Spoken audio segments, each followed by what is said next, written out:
ডাকাত দলের কমান্ডার ক্রান্তের হাতেই এবার প্রাণ গেল সার্থকের। হ্যাঁ বন্ধুরা, ভিডিওতে লাইক দিয়ে দিতে থাকুন। যে মুহূর্তে কিনা ছদ্মবেশ ধারণ করে স্রোত সার্থক সেই গ্রামে ঢুকে পড়েছে এবং স্রোত সার্থকের আসল উদ্দেশ্য বুঝতে পেরে যাওয়া মাত্রই যখন ক্রান্ত স্রোতকে জিম্মি করে রেখে সার্থককে ভয় দেখাতে থাকে এবং বলতে থাকে যে একদম এক পাও যদি এখানে এগোনোর চেষ্টা করিস তাহলে কিন্তু এক্ষুনি এই মেয়েটার খুলি উড়িয়ে দিবে এই একটা গুলি করে।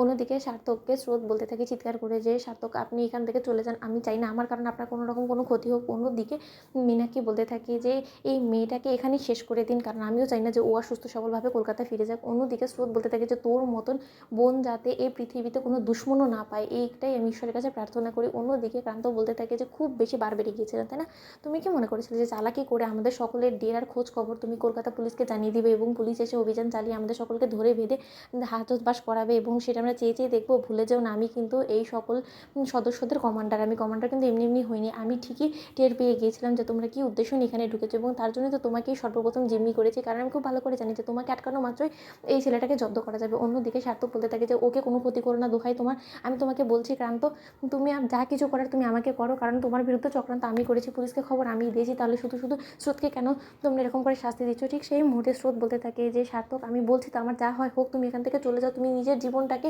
এখানে বিপদের মুখে ঠেলে দিও না, তুমি এখান থেকে পালিয়ে যাও। সার্থক অন্যদিকে সার্থক বলতে থাকে তোমার মাথা খারাপ হয়ে গেছে, এখানে আমি আমার ওয়াইফকে রেখে আমি এখান থেকে চলে যাব, এতে করে আমি কোনো মতে সুস্থ সবলভাবে বাড়ি ফিরতে পারবো বলো তো?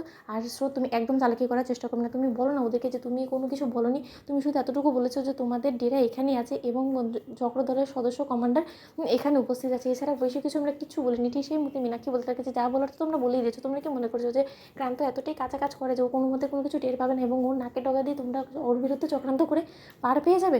অন্যদিকে সার্থক বলতে থাকে যে আপনার মতন বোন আমার জাস্ট ঘেন্না হচ্ছে যে রায় দিদিভাই এবং স্রোত আপনার বোন, এটা ভেবেও আমার ঘেন্না হচ্ছে। আপনার লজ্জা হয় না? অনেক তো অপকর্ম করে রেখেছেন নিজের অতীত জীবনের পাপের প্রায়শ্চিত্ত কবে করবেন বলুন তো মীনাক্ষী দিদিভাই? ঠিক সেই মুহূর্তে মীনাক্ষী বলতে থাকে যে একদম মুখ সামলে কথা বলবে। সার্থক তুমি কিন্তু চ্যাটাং চ্যাটাং বেশি কথা বলে আমি কিন্তু এক্ষুনি তোমার মাথার খুলি উড়িয়ে দিব।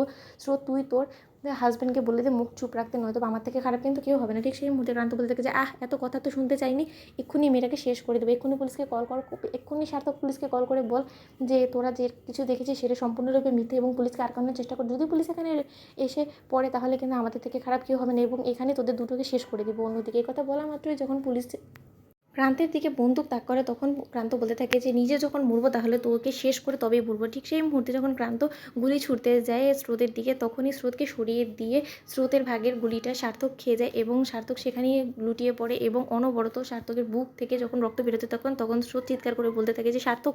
তো বন্ধুরা, ভিডিওটি ভালো লাগলে শেয়ার করে সাবস্ক্রাইব করতে ভুলো না।